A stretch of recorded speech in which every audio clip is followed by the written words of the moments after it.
Halo, perkenalkan nama saya Lajuri Loria. Di sini saya akan menjelaskan tentang fungsi bahasa Indonesia dalam konteks pendidikan. Nah, di sini saya akan menjelaskan tentang studi kasus. Di sebuah sekolah menengah atas di daerah terpencil, sebagian besar siswa menggunakan bahasa daerah sebagai bahasa utama dalam kegiatan sehari-hari, baik di rumah maupun di sekolah. Sementara itu, bahasa Indonesia hanya digunakan dalam mata pelajaran tertentu, seperti bahasa Indonesia dan pendidikan Pancasila. Akibatnya, beberapa siswa kesulitan memahami materi pelajaran yang menggunakan bahasa Indonesia, terutama pada ujian nasional. Kondisi ini juga menyulitkan mereka untuk berkomunikasi secara efektif ketika harus berbicara dengan orang dari luar daerah. Nah, di sini saya akan menjelaskan fungsi bahasa Indonesia dalam konteks pendidikan seperti pada kasus di atas. Fungsi bahasa Indonesia dalam konteks pendidikan itu sebagai bahasa pengantar dalam proses belajar mengajar. 2. Sebagai alat berkomunikasi antara siswa, guru, dan pihak sekolah. Yang ketiga itu sebagai sarana untuk memahami materi pelajaran yang menggunakan bahasa Indonesia. Terus yang keempat itu sebagai alat untuk mengembangkan kemampuan berpikir, berkomunikasi, dan berbahasa.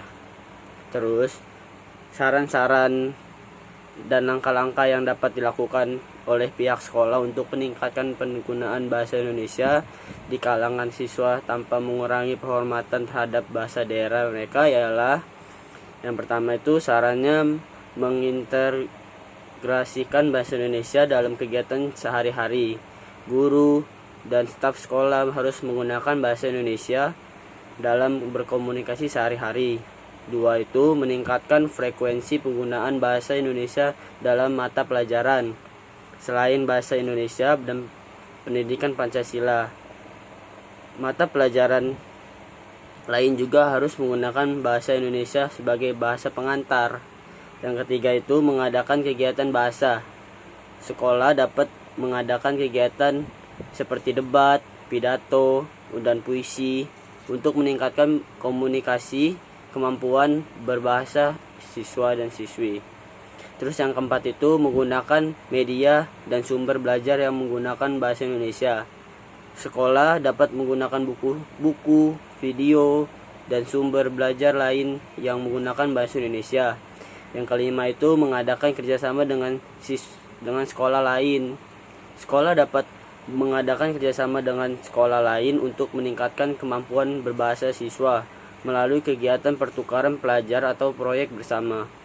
Terus yang keenam itu menghormati dan melestarikan bahasa daerah. Sekolah juga harus menghormati dan melestarikan bahasa daerah dengan mengadakan kegiatan yang mempromosikan bahasa daerah. Sekian dari saya, mohon maaf jika ada salah dan kata-kata. Terima kasih sudah menonton.